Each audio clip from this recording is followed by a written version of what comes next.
everyone. Thank you so much for coming out tonight. My name is Yesham, and I'm on the events team at Books Are Magic. We're so excited to have Maurene Goo and Liz Schumer with us tonight to celebrate the launch of One and Only. Really quick before we get started, there's a couple logistics I just want to go over really quick. There is a restroom right next to the Moleskin spinner right behind you guys. If you ever need that. We're going to be doing a hand-raised Q&A near the end, so think about questions right now. And after the talk, Maurene's going to be signing some of the books that you have. If you'd like to get more, we have a bunch more.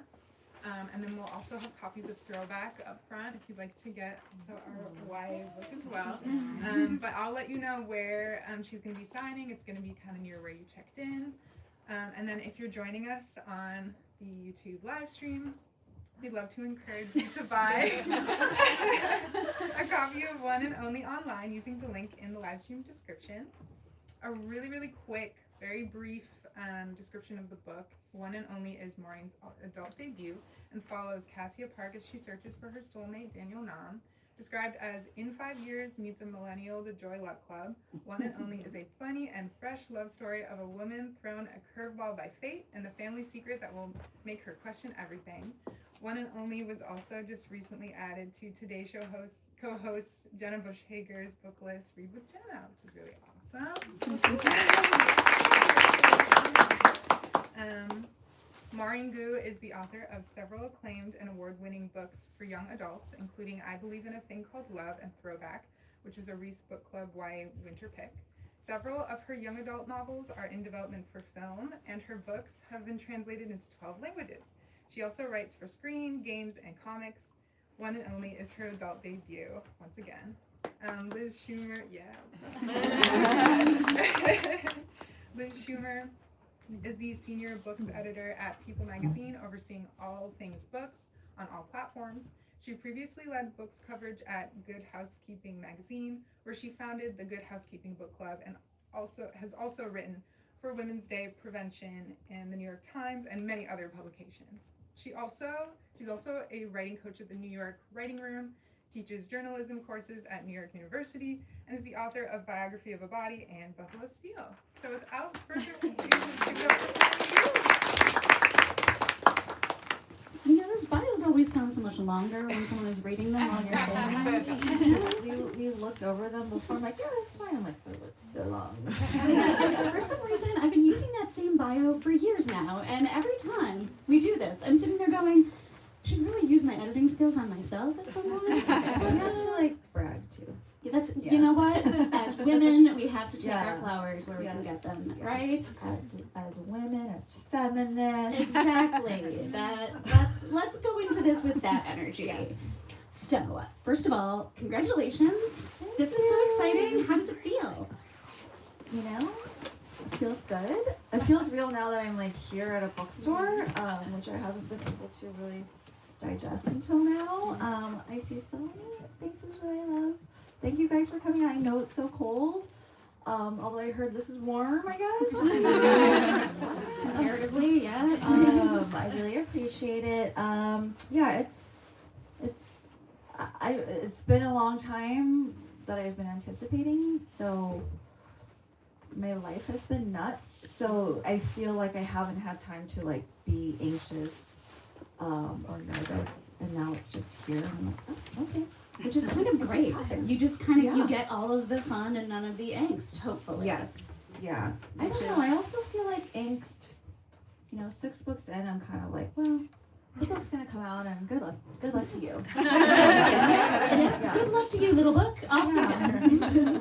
So let's start there. So you've written many things in many formats and, your 6 previous books, but this is your adult debut. So how is it different writing for adults versus YA? Yes and no. Okay. Yeah, let's get into it. We just had media training, and I'm always like, yes and no, and it's way too long-winded, and I should just say one. But it is different, obviously, because there are certain topics I can talk about. I can kind of go deep into things that are like would not be interesting for young adults, like interior design. Okay, Claire has a newborn, and she just like came here from across town. Claire wins the award for tenacity this evening. There's one of them as a newborn. Yeah, so I did get to have fun with like I can talk about wine and interior design and clothes, and I have a character that can just like go on a trip if she wants. She can like book her own plane ticket. So in those ways it felt very different. The way, you know, all books for me feel similar is that you know, I'm trying to write the best possible story. I like to focus on character, so I treat my protagonist in this book, who's 39, the same that I would 16-year-old. They start from a place where they're going to change, when they end up changed at the end. So structurally, all that stuff exactly the same. And I also try not to think too much about audience when I write YA too, because that's a little, it's just not really a productive and creative place to start if you think too much about like, I'm writing for the teens, I must save them, you know, and it's like, I just want to write the best possible entertaining story that instills, you know, my ideas and values into the world in this little way. So that's how I approach this book as well. But there is a juiciness and excitement to me being able to finally write a woman that's like around my own age. I'm like, wow, there's freedom. Obviously, it could be a little bit like hotter, and I just feel like it made me also. I try not to say like the prose is better in any way, but I did try to. I felt a little more pressure to work on my prose. No, I'm sorry, I'm like keep hitting this little microphone thing. In a way, in YA, I was so comfortable in that voice, and I felt like I was a little bit nervous about my book sounding like a YA novel for adults, because by the way, YA authors get dragged for that all the time when we move to adult. They're like, this sounds like YA. We're all like, maybe that's just how we write. So I was kind of conscious of that, but I had to let it go eventually. And so craft-wise, I don't think it was that different, but subject-wise, I got to explore new things. Sorry, that was so long-winded, but that's why I'm going yes and no. No, I mean, we are all literally here to hear you talk about the book, so you can be as long-winded as you want. That is the mission for the evening. So I love that you've already mentioned your protagonist's age, because I think I speak for many people who are going to read this book. When I opened it up and I saw that she was turning 40, I was like, thank God. Finally, it's not some 20-something flitting around being a 20-something. So talk No offense to them. No offense to 20-somethings. We love you. Please continue buying books. But there's something about a grown-ass woman doing grown-ass woman things that is so refreshing, especially in this genre. So talk about why you made that choice. That was a big motivator for me writing an adult novel. I did, at one point think, okay, I think maybe my next adult, maybe I'll write like an adult novel. And then I had a friend who was also a writer say, I don't know, she must have just read another rom-com or something, and she said, oh my God, I'm so sick of reading about 20-year-olds. Can somebody write a book about 40 and 50-year-olds? And I was like, yeah. Because when I was brainstorming my adult novel, the character's like 28. Because it feels like a natural age where like you're finally looking for love, right? Yeah. According to the grand narrative of romance, which is so not applicable to most people. So my life, I have plenty of friends, women who are single in their 40s, and they have very similar love story searches, romance trajectories as these 20-year-olds. Their lives are not that different, except that they have more money and are more secure in themselves. Like, they just like they might own property. Yeah. They can afford plane tickets. Yeah, and they're not like Golden Girls, which is like, I feel like, yes, you know what I mean? By the way, the Golden Girls were the same age as Sex and the City gals, right? As we have heard on the memes, but Mind blowing when I found that Yeah. out. I don't know if I felt good, bad, or you both. should feel great. You should feel great because Golden Girls are amazing. It's true. And also, it just means that millennial and Gen X ladies are, we're cool. We're very cool. We're like, that's what we are trying to tell people. Deeply cool. Um, Extremely cool. So, yes, I was so happy and excited to, I don't want to be distracted by that. And my phone should, why are you even here? My phone is here.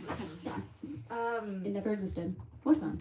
I wanted it to be realistic to the 40-year-old woman that I knew. Thank you. Yeah, the single woman, and which is they have great lives. They're pretty content. They have their shit together, and but they might want a little romance.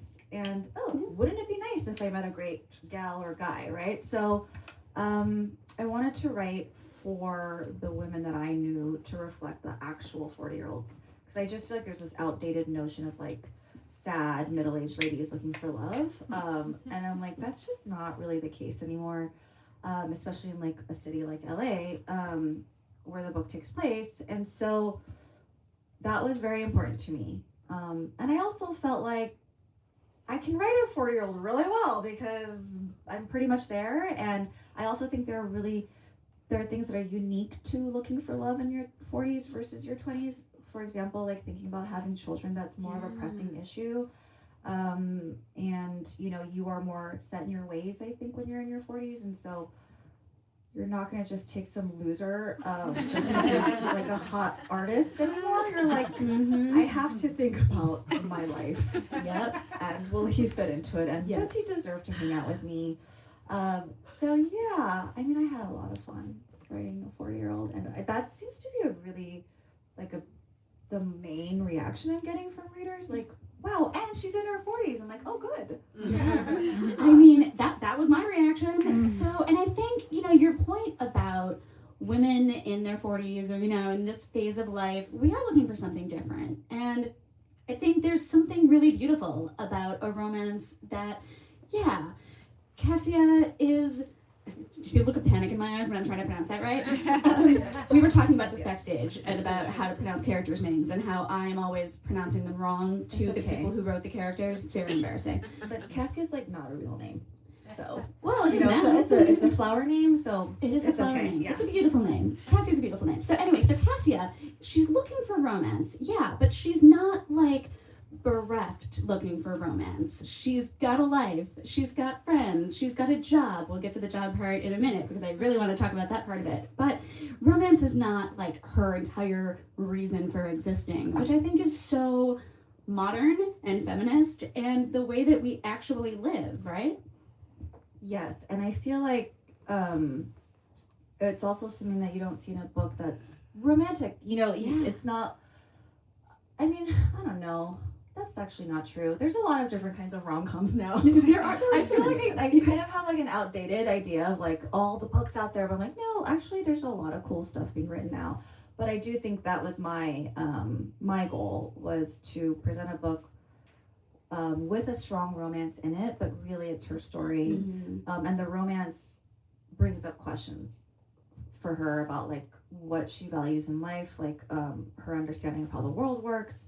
So it's kind of a vehicle for that more than the romance being like the ultimate end goal. But however, it is deeply romantic. It is deeply romantic. There is a love triangle. There is a love triangle.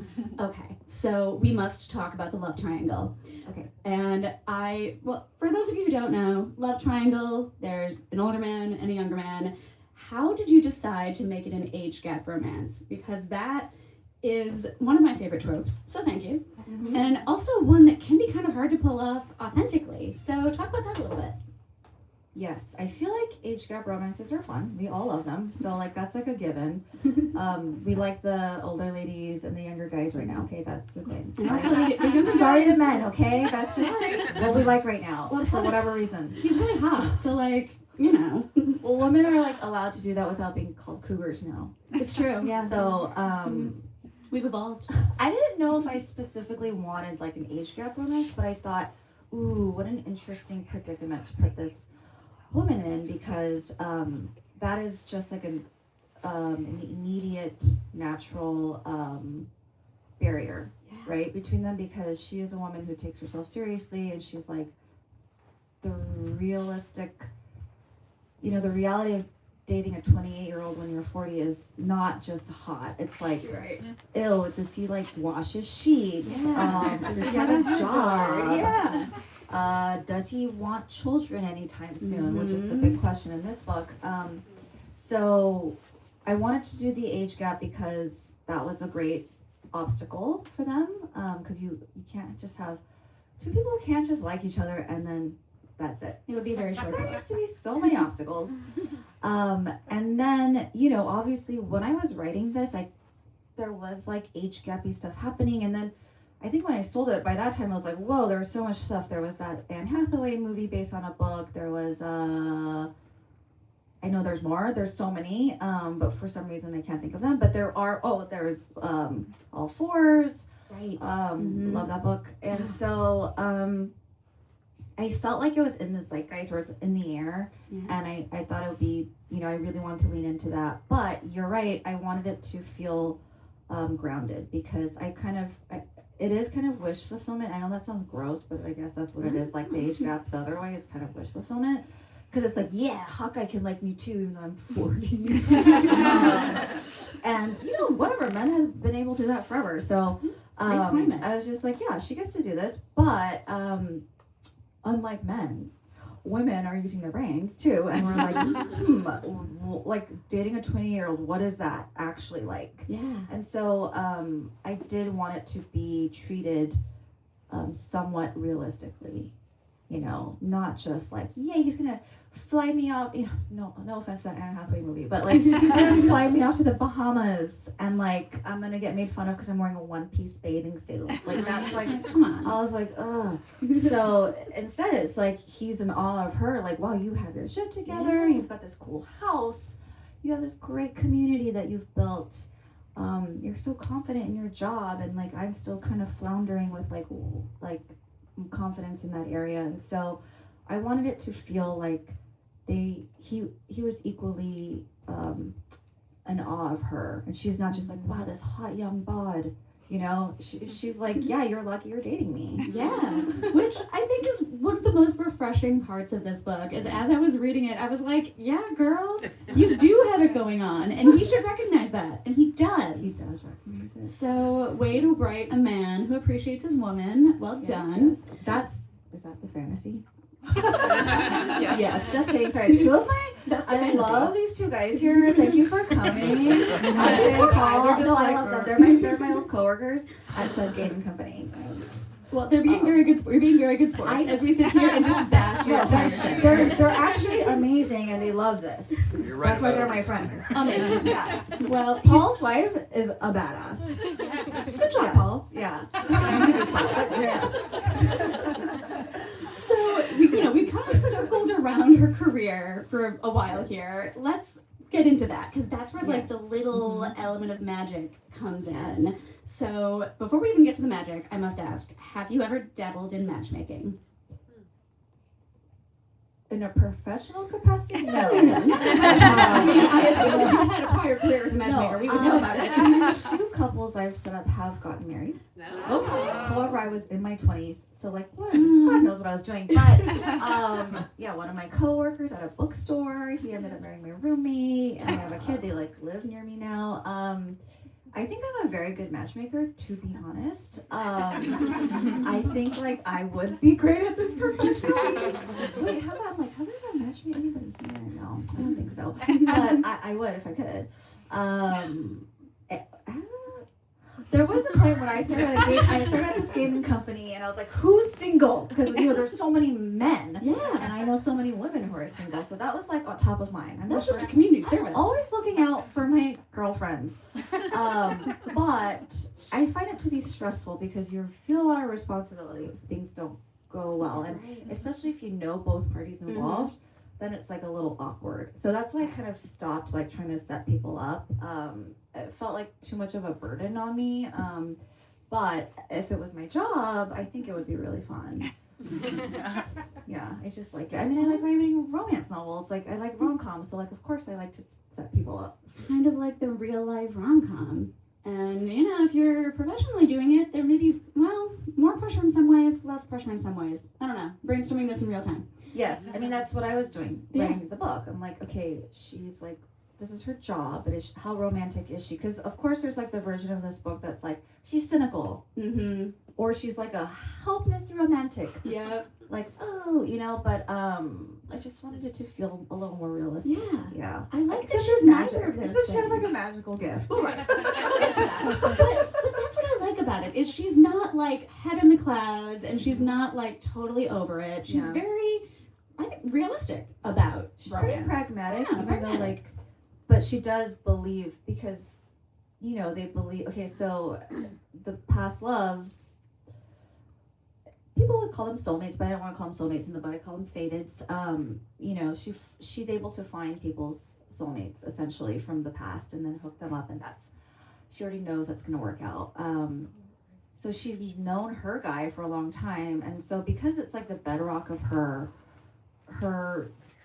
own story, her family story, her mom, and you know, her mom died when she was young, so there's all this baggage she has with her mom and her mom's love story and what went wrong there, and so that informs the side of her that really wants to believe in love and one person for you at the end of the day. But I would say that Cass is actually a pretty pragmatic person otherwise.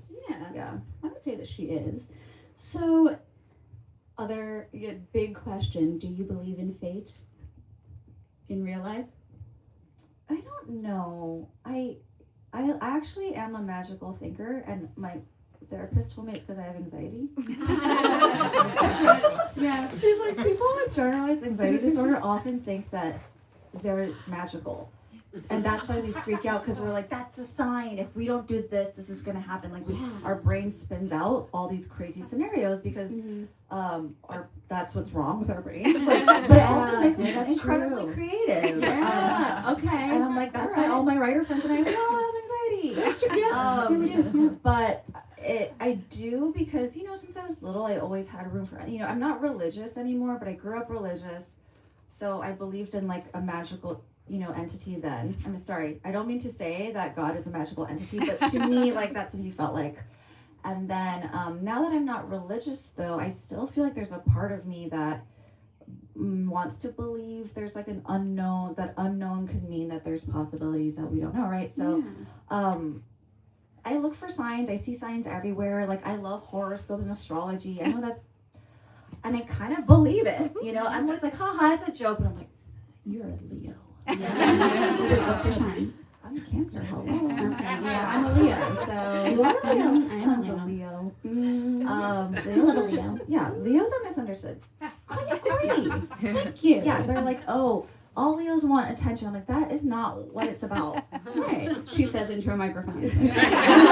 I don't just want attention. I want attention. You want to be seen and witnessed. I wanna be think seen and that's different. It doesn't mean you want to be like the center of attention. Anyway, so I like astrology. I like things like fortune telling. I love getting my tarot read. I love fate. Like, I don't really believe in fate because I am such a control freak that I want to believe that I am in control. But you know, every once in a while things feel very destined, and I'm like, oh my god, I'm always saying the stars have aligned. I I say stuff like that. So I guess part of me kind of does, you know, compared to like, let's say my husband, who is so like rational, and when I talk astrology around him, he's like about to divorce me. That's my husband's the same way. He's like, ugh.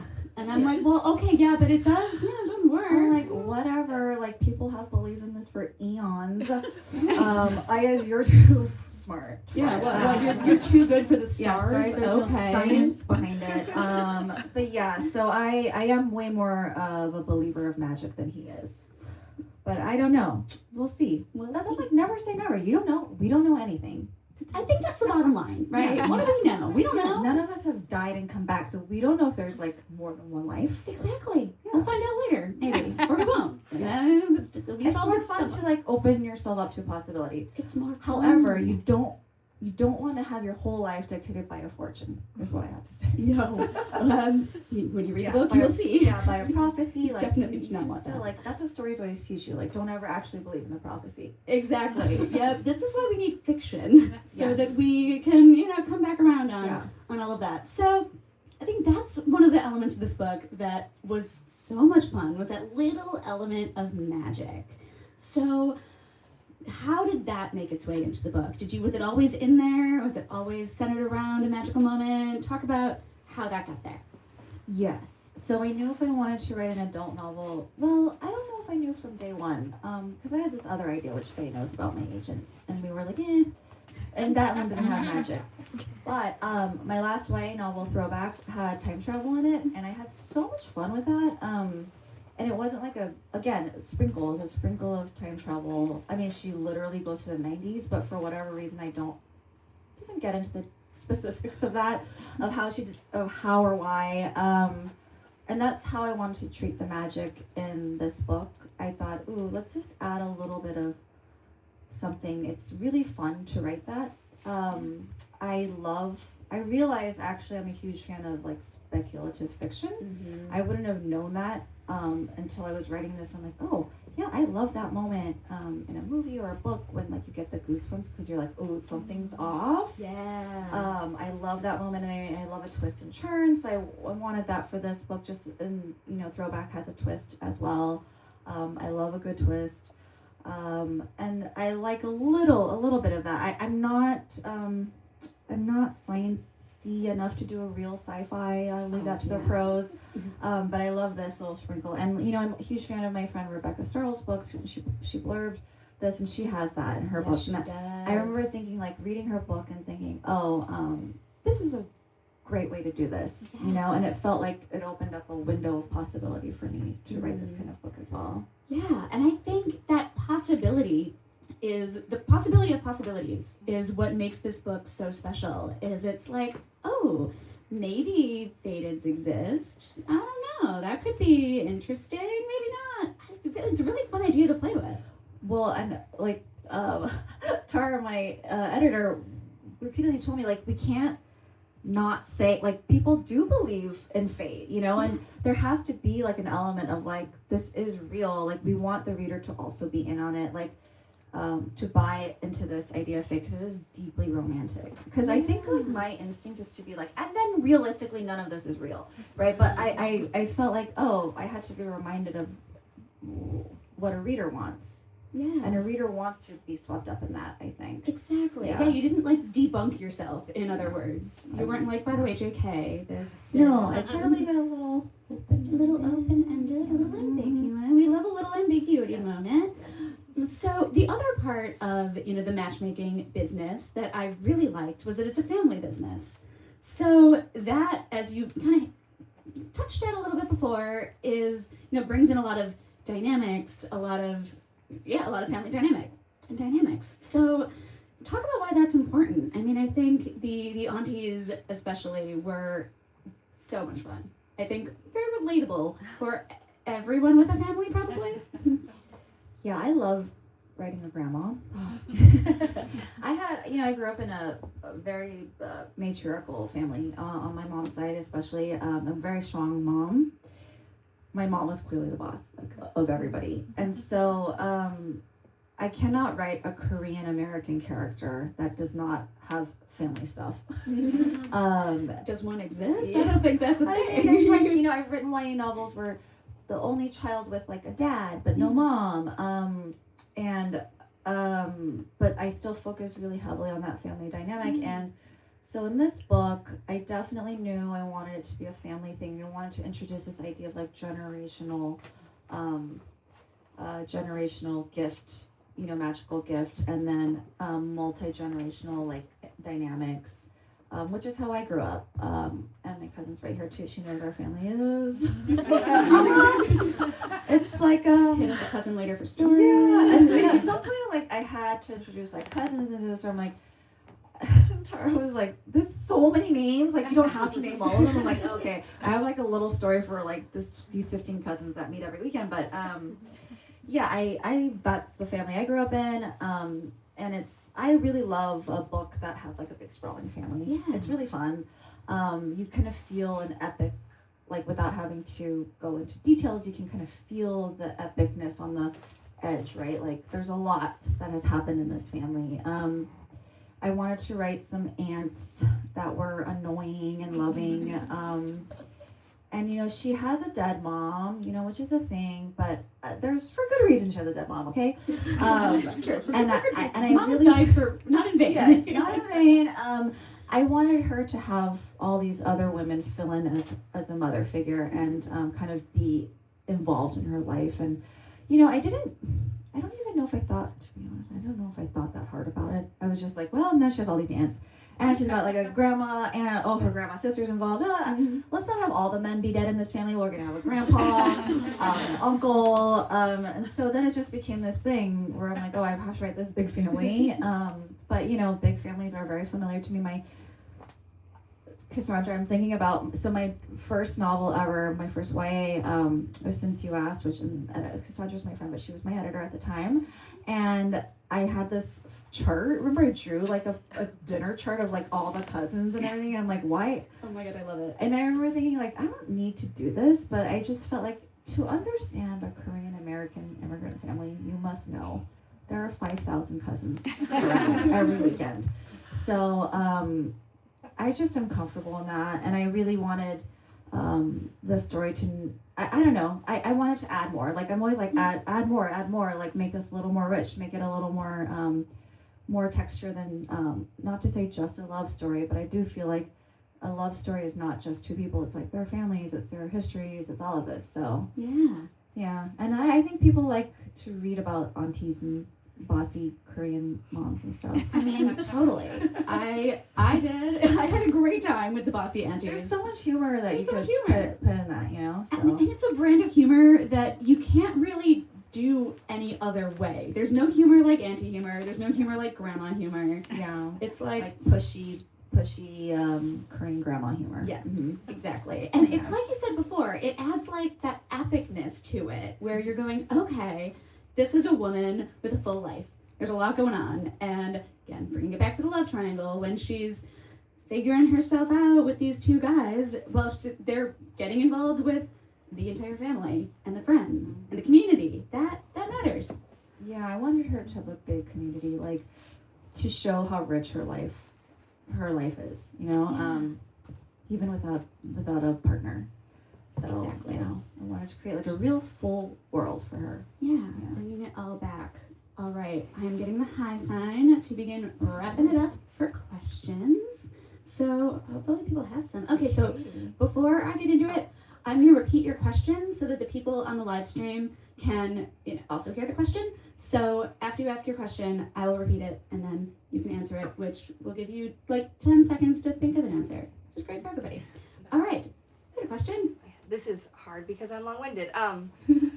So I know that often authors don't get a lot of say in their book covers, but historically you have somehow been able to magically do that. I don't know how you do that with witchcraft or trickery. So I'm curious about whether or not you actually do that with this novel and what your thought process was, if so, about how the cover would look, because it is beautiful.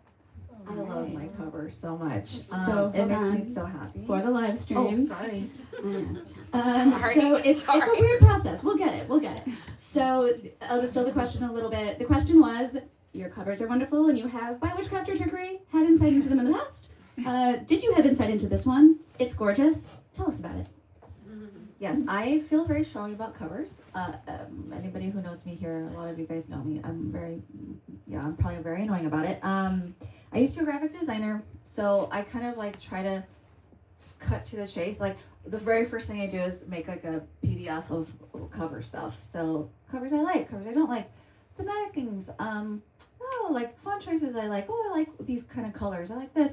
I try to like give a lot of information to the designer so that more is better, I think. So I also put covers like I don't like these. Sorry. because I'm a graphic designer, I know how to talk about it in a way that I think is helpful rather than just like, I don't like it, I like this. Or, so I try to be specific. I think that helps. I also, I think, I don't know, Faye, my agent's here, I might make like a stink, like make sure I have final say the cover. I don't know if that's like contractually, but I like to think, so far I've been lucky, I don't know, I've had no resistance, like everyone I've worked with from Cassandra to Tara, like everyone's been really wonderful. Like, and the thing is, I'm also pretty collaborative, so if you give me a design that I don't love, I'm not going to be like, oh, I just like don't like it. I'm like, okay, how can we like tweak this to make it work? Because I remember since you asked, I didn't like the colors, so I was like, can you change? And I know Photoshop, I know graphic design, so I'm like, well, I'm just gonna, like I know how to show like what I'm trying to say, which is helpful. And sometimes I get stuff that is totally not even what I described, and I'm like, oh, okay, that's cool. I don't love this part, so let me help you with this, I think like you gotta pick your battles. I am willing to die on this hill. I think your cover is super important, and I feel really bad for authors who hate their covers and they just give in. I'm like, this is like the thing that will haunt you for the whole lifespan of this book. Like you're like always marketing this book with your face next to it, and so you have to love it. And I have been fortunate that I have just liked all my covers. And it could be just like I'm forceful enough that people are like, ugh, so annoying, they just work with me on it. Or I have just worked with really nice people that like respect me. Little of A, little of B. Yeah. Other questions? Oh, hey. LA is such a big character in this novel. Why did you set it there? And why did you think it was important? Ooh, I'm glad you asked that because I was going to and I didn't get a chance because I ran out of time. So thank you, Katie, for pulling from my question list. The question was, I wonder if it's because she weird. knows his book somewhat. Isn't it weird how she has, so the question was, LA is such a big part of this book. It's a character in itself. Why did you make that choice? Talk about LA. I feel like it wasn't even a choice because I always say that I want LA to get the New York rom-com treatment. Yeah. I'm like, Nora Ephron, like, ooh, like the New York she created for these rom-coms, so beautiful and like cozy and like warm, and people don't feel that way about LA in general. They hate us, and I'm like, sorry to you. It's not cold in LA, it's 80 degrees. Also, that's gross. It shouldn't be 80 degrees in February. That's also wrong. But it's where I was born and raised, so I just have a lot of love for the city. And I want it to get that Nora Ephron treatment, and I want it to I want to write from a place of knowledge of, having grown up there. So I try to write it very specifically and like write neighborhoods that feel like they don't really get the treatment like in media. Like, it's not Hollywood and the beach, and Beverly Hills is not, although there's a reason why I have this office set in Beverly Hills. That was kind of like my little like, okay, like I'm going to add some razzle dazzle and like, there's a reason. And it kind of is like an immigrant journey reason. I just really, that's the city I know best. I can write it really well. So I'm like, yeah, it's going to be here. That's one less thing for me to do. Like, I'm not going to do research. I hate research. That's why I write contemporary fiction for the most part. And so it's just an easy place for me. And then this book was a process. Obviously, it started a long time ago, and then by the time I was editing and everything, it was the fires were happening, and I just felt this intense love for the city, and I really wanted it to shine. I think I always try to write the setting that way. My friends and I talk about, like, my writer friends and I, how we do world building in contemporary realistic fiction. It's just different. Of course, yeah, and so I try to make, I read so many rom-coms and so many romances, and I feel like a lot of times the setting is like such a backseat and such a nothing, and I can't even, I'm like, what does this man's kitchen look like? Why can't I imagine his kitchen? Where's the tile? Yeah, and I'm like, what city am I in? I'm like, they're like in some random loft, where are they? I don't even know like the climate, you know. So I really like the detail of the setting, and so if I'm gonna do LA, I'm gonna do it.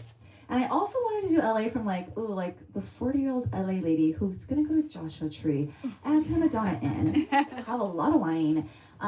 You know, so I just really wanted to showcase Southern California and make it kind of shine in this book. A lot of my books take place in LA. I'm not gonna do that for every book, obviously, but I'd like to like contribute that, you know, like that LA as a setting that can be rich and feel like a little community. There's so many communities within LA that people are not aware of. They think we're just like this big spread, but I'm like, if you go to different neighborhoods, it's like so distinct. It's not an easy city to love, so that's part of my mission too. Like, I'm gonna show you why I love the city. It's hard if you get dropped off there, like plopped into downtown as a tourist. It's like, sorry, this is dangerous and bad. You can't go anywhere. You have to walk, and it'll take you 5 hours. So I do want to like offer my little like, this is, if you want to fall in love with LA, like just start off with my book, and then maybe you'll want to go there. The Nora Ephron of LA. Here we go. Oh my God, yes, let's start that. Let's start that. First. All right, everyone, like tweet that or whatever. And you're gonna tweet, I don't know. That, see, there's my millennial showing. Like, what do we do when we want to get the word out about things online? I don't know. Do we TikTok it? I don't know. Honestly, all social media is evil and bad now. This is true. But I am on Instagram. I mean, And Substack. so, you know, follow us there. This is a plug. But I think that's so, it makes so much sense that you would have this rich world in this book. Because, again, going back to the richness of Cass's life, of course you'd want to make sure that the place that she lives is vivid and a big part of her story. Because that's real, that's life, right? Yeah, and she grew up there, so it's like, I always joke around like I'm an LA townie, you know, like she's an LA townie. Yeah. So she has like a lot of pride for her city, and you know, she's gonna be prickly about certain things and show off certain things. So yeah, I love her. Very real. Yeah, very real. I love New York too. It's a fallacy. You don't have to choose one, okay? You can like both. Oh my God. The modern woman can like both New York and LA. Yes. All right, other questions? I'll let you know if your book convinces me to love LA. I know you're a hater. You have the best Korean food, so. I know it's true. This is not a book-related question, but you said that you really enjoy tarot card readings. Mhm. I have always wanted to go, but I've never gone because I'm scared I'm gonna get like a reading I don't want. So have you ever gotten one that, good or bad, it really stuck with you, and has it come to fruition? Ooh, this is a good question. Okay, so the question is, have you ever gotten a tarot card reading that really stuck with you, and did it come to fruition? So I always preface, I'm like, I don't want to be scared. Don't tell me I'm gonna die or like something awful's gonna happen. Like, I only want to hear like nice things. You're like, okay. So I didn't even say that. So I've done that. The best tarot reading I ever had was when I was really I was trying to have a baby, and my husband was living in China at the time, and it was so hard because obviously geographically alone, logistically difficult, but also I realized it was like it's stressful, and as we all ladies all know, stress, hormones, affects your fertility. That is actually real. And so I was like feeling really I was in my feelings about that, but I didn't mention it to her at all. And she did my reading, and she, you know, it was very, I mean, it was really eerie, the stuff she was saying. I'm like, but you know, of course, again, everybody sees themselves reflected, and that's, you know, why we all, anyways, astrology, all that stuff. I'm a Leo too. I'm a Cancer, you know, like you can always recognize yourself. But then the last one she did was like, oh, and you want children, right? And I was like, I like literally started crying. She's like, I don't normally say this, but don't worry, you're gonna have a kid. And I'm like, what? Why would you say that? That is actually an insane thing to tell someone. That seems like a liability. Yeah. My friend was there. She was like, okay. And then like 2 years later, I got pregnant. So I mean, I'm not saying like she made it happen or anything, but that was a moment where I was like, she gave me, I don't know if that was her tactic though. Do you know what I mean? I think she was trying to be like, stop worrying about it. And like, maybe that helped. Who knows, right? Not like I was like, whoa, phew, job's done. Like, I'm going to do tell the baby now. This lady told me. But it was something that kept, like, I would often remember that moment. And then she also did my friend after my friend started crying too. It was like, oh my God. But we're both water signs. It's gotta be it. It's got something to do with that. So yeah, that was wild. Anyway, she is in LA. So another point on I'll the take you favorite to ballet. But like, we're Korean. We do the first birthday, right? Like, we put the objects of our kids' future, and we believe like they're gonna crawl towards the thing, and it's gonna be their future. Like, do we really believe that? But do we not believe that? I don't know. My kid picked up a yarn, which means you're gonna have a long life, and I have since been relieved. Like, oh, he'll be fine. Okay, he's gonna be fine. He's gonna live a long life. That's taken care of. Yeah, you know, it's just like kind of like cultural things. Like, I don't know. I think like the act of doing it is what is powerful. Yeah. Yeah. Plus, it's comforting to have Yeah. that to reassure yourself, because being a parent is stressful. And so honestly, it's just fun. it's just also like fun. My friend did that at her bachelorette party too. She had a tarot card reader. I'm like, this is such a good idea. Fun. Yeah. Okay, I'll remember that. Not that I'm ever having another bachelorette party, hopefully. Knock on wood. My husband is watching this. No, he's not. Honestly, not neither. It's not for them. Any other questions? Do you know Cassia's zodiac sign? Ooh, I do. The question was, do you know Cassia's zodiac sign? She, if I recall, And Daniel. And Daniel's. wait, Cass, I do know her sign. Don't I mention it in the book? I feel like you do, but I don't remember. but I think her birthday's in Oh yeah, June, Gemini. Oh, yeah. The birthday's Yes, a major point. yes, Gemini, yes. And Daniel, I think I had in mind, I don't actually say it, but I had in mind him being a Libra. Ooh, yeah, I could see that. Mhm. Yeah. What is Ellis? Do we know? I think Ellis is Aquarius. Ooh, yeah, that checks out. Yeah, he's such an Aquarius. But I don't have his birthday thought out either.